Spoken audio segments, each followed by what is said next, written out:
everyone, and welcome back to Big Mouth, and welcome to the movie and TV show. So I've been a bit busy and I haven't yet reacted to the news that Ewan McGregor will be playing Black Mask in Birds of Prey, or that Ridley Scott is making a Gladiator 2. In the final part of the show today, I want to talk about the fundamental flaw of Chris Chibnall's Doctor Who Season 11 as well, and I really want to go into that. So quickly, let's talk about the confirmation that the talented Ewan McGregor will be playing Black Mask. I'm extremely happy he's been cast. He's a great guy. He's a great actor. Does so much for charity. Very passionate about issues in the real world as well. But I loved his Obi-Wan Kenobi, and especially in Star Wars Episode 3, Revenge of the Sith. I absolutely adored it, and I felt it was so emotional when he's stroking his beard at the end, giving away Luke. That was beautiful. But I think he can play a great villain. Everyone's saying, I can't see Ewan McGregor as a villain. I can. He's a talented actor.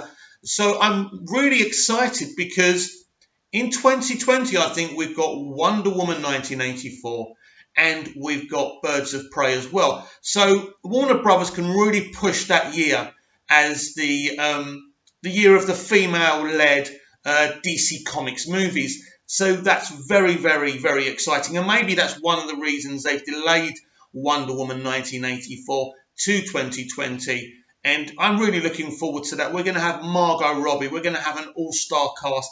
It's going to be very, very exciting. Now, moving along to this weird, surprising, what WTF news that Ridley Scott is developing a Gladiator 2. No Russell Crowe, Ridley. No party. I don't understand what you're going to do with this. Are you going to do a prequel and have Russell come in, but he looks a lot older now, so you can't do that? But Maximus is dead now. So what are you going to do? Do another character? I'm not interested. I don't know anyone who's going to be interested in a Gladiator movie without Russell Crowe. You may find another great actor, younger actor, but why? Why do we need a Gladiator 2? No one's going to come in to watch this. And isn't this the problem with Hollywood? No imagination, no guts, no vision. And all they're giving us are reboots, relaunches, and sequels. And it's boring. Right. Now that's out the way, let's talk about Doctor Who. It is a fundamental flaw in any writing, in any character development, if your characters are not flawed. And Jodie Whittaker's 13th Doctor hasn't got any flaws whatsoever. And for me, that is a big, big issue for me. And we may as well have this as the kind of preview for this week's episode of Doctor Who as well, because I'm certainly not going to do another video because there's just not enough information on the episode to run a video off of it. We know they're going to the future in some kind of sanitized place. I think it's some kind of a futuristic hospital, something like that. So that's going to be very, very interesting. And I have read a preview, and on Spoiler One, where the Fret is some kind of cuddly looking creature or something. And basically the reviewer was saying that the Fret's not so good because you'd rather pick this creature up and cuddle him rather than being afraid of him. But let's talk about Jodie's Doctor and what Chris Chibnall is doing with her. How can you have a character without any flaws? She's nice. She's polite. She apologises. She asks for permission. This isn't the Doctor. And if we go back to every version of the Doctor since the relaunch, you look at Christopher Eccleston's Broken Doctor, who got better because of Rose.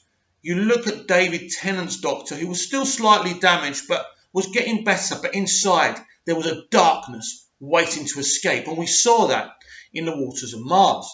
And it was fabulous. Then we had Matt Smith's jovial kind of uni student Doctor, who also had his issues. The Doctor should always be selfish. He should always be random. And he should always be showing his intellect. Then we had Peter Capaldi's rude prick Doctor. excuse my language, because that's exactly what he was. And by the end of his run, with his kind of be kind speech at the end, we saw that he got better as well. But there's not an avenue for Jodie Whittaker's Doctor to get better, because she's already perfect. She's a Mary Sue. Yes, she's the Doctor. She's still that same character we've been watching for over 50 years. If you're old enough, not even I'm old enough to go back to 1963, 46 by the way. But every Doctor has had their issues. Even if you go back to the classics, even Hartnell's Doctor started off as a kind of rude prick. But by the end, he was a nicer person as well. And if you go through the history of Doctor Who, that's how it's worked. But Jodie Whittaker's 13th Doctor is already the full package. There is no journey to go on. There's no healing to be done. There's no layers to strip off. The only thing I can think of that Chibnall's trying to do is start her off perfect and then get her damaged as she goes along, which I would absolutely embrace and be really, really excited about. But ultimately, that's not going to happen, because Chris Chibnall is an SJW, and SJWs want to represent all females as strong, independent, perfect human beings who will never break a law, never do the wrong thing. They are perfect. They are beyond reproach. And this is the problem, because let me tell you, Doctor Who Season 11 is a result of a stunted audience that gets offended over anything. So what you've got is a guy writing a show, making sure that his Doctor never offends anyone. How can you write a story? How can that work? How can that be entertaining? How can that be interesting? The reality is, it cannot be interesting. And this is why it's pretty boring. And surprise, surprise, the only character people are actually turning up, all 6.4 million of them, to watch, is Bradley Walsh's Graham. That's the only reason. He's the only interesting character. We meet him at the beginning having trouble with Ryan, because Ryan won't accept him as his grandfather. He loses his wife. And not only has he got that to deal with, he used to have cancer, and his wife was his nurse, and that's how he met her.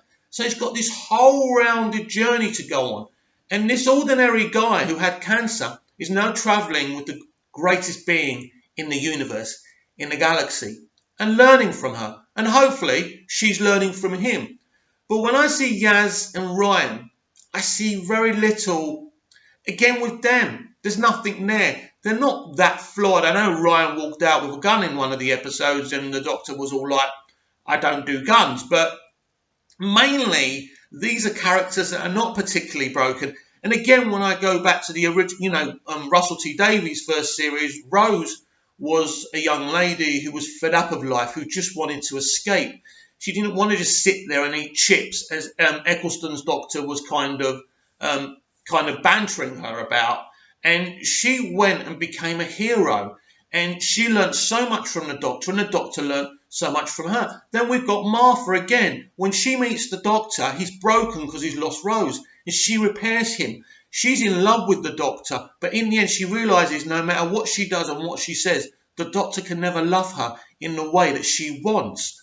Brilliant companion again. Then we have Donna. Wow, Donna Noble, played by the irrepressible Catherine Tate, the multi-talented Catherine Tate. Again, she's so broken, so rude, so arrogant, so loud. And she gets, by being with the Doctor, she learns to love and appreciate the galaxy that's out there. She becomes a better person. And that's why Russell's decision to wipe her mind was so beautifully heartbreaking. And so when you get Amy and Rory, when Amy meets the Doctor, she's kind of bitter that he left her, and she kind of treats Rory so bad, and we don't even know if she genuinely really loves Rory. But as they travel together in time and space with this fantastic, alien who's teaching them so much, she realises it's not the Doctor she wants, it's Rory, and she makes the ultimate sacrifice and sacrifices her life with the Doctor to be with Rory in the past, which makes her already dead in the present, which really wounds the Doctor. And that's so multi-dimensional. That was a great kind of exit for a couple of companions, and that really worked. Then you've got Clara, which she has so many issues, but I think the mystery surrounding Clara was really interesting, and it's what made her interesting. She wasn't a perfect character, and in the Capaldi era, I just didn't like her, and she was problematic, but at least she had personality. At least she was there. At least she was doing something. You could hate her because she was presenting you with something. These two younger companions, Ryan and Yaz, are not presenting you with anything. And I think that's the issue, where Graham is actually presenting you with something. The issue is here, the problem with Graham is they're either going to kill him off or kind of reveal something bad about him. That's what I think they're going to do. There's no way, I believe, that Graham will be travelling in the TARDIS with this Doctor for the next 2 or 3 years. I just can't see it. And if that happens, if they kill him off or make him evil, us, the audience, are going to be extremely peeved. And then you're stuck with two companions you don't particularly have any emotions for. I don't hate Yaz, I don't hate Ryan, they're just there. And this is the real problem. And this is when SJWs make TV and film for people who are easily offended, and they're writing to make sure they don't offend people. And this is what I'm talking about. When you put those elements, including representation before the actual story, in front of the actual characters, that's a real problem for me. And if you take it back to the Doctor finally, you say this is a Doctor that isn't broken, hasn't got a journey, hasn't got anywhere to go, which doesn't make her very interesting. I also believe that this Doctor will only be the Doctor for this series. I don't know what the plan is. We've got this rumoured 18-month break until the next season. Now we're hearing there's no Christmas special and there's going to be a New Year's Day special. Now, this isn't a particularly big deal, but for me, it's change for change's sake. And I mean, apparently the excuse is, and this isn't official, that Chris Chibnall hasn't got any ideas for Christmas, so he's doing a New Year's Day episode. That's ridiculous. How can you be running Doctor Who if you're admitting, right, that you don't have any ideas? If you don't have any ideas, you don't have any right to do Doctor Who. At least with all the issues of Stephen Moffat being a showrunner, and these issues were with showrunning and not storytelling, because he's a fabulous storyteller. He always gave us stuff with great imagination, great creatures. He really came up with some great ideas. His ideas weren't really the problem. It was he just wasn't suited to run a series. That was the issue with Stephen Moffat. But if you're admitting you've got no ideas for a Christmas special, then you're already losing me and the capacity to support you. I'll always watch Doctor Who. I've said this a million times. And I think something else. It's the platform for criticism. Every reviewer and critic is just saying how fabulous this show is, how much better it was from before. Now, someone, and I forgot his name actually, on Twitter who I follow, who actually has worked on Doctor Who, and I think he's even worked on Big Finish, said he's so happy how the Doctor was mingling with Yaz's family, and basically this Doctor takes the Doctor away from people who like the rude, arrogant Doctor. But that's the point. And I said to this person, you'll never take that Doctor away from us, because we've still got the old Doctors in our collections and we can just watch those whenever we want. So you're not taking anything away from anyone. But with that type of attitude, and this is the problem with SJWs writing for a modern, jaded audience who don't want to be offended, don't want to be challenged. They don't want to see any really evil characters, because their mentality and their immaturity and their lack of emotional intelligence can't handle any of that. When you're making TV for those type of people, you have a problem, because people like me and people like you, who the BBC don't care about, by the way.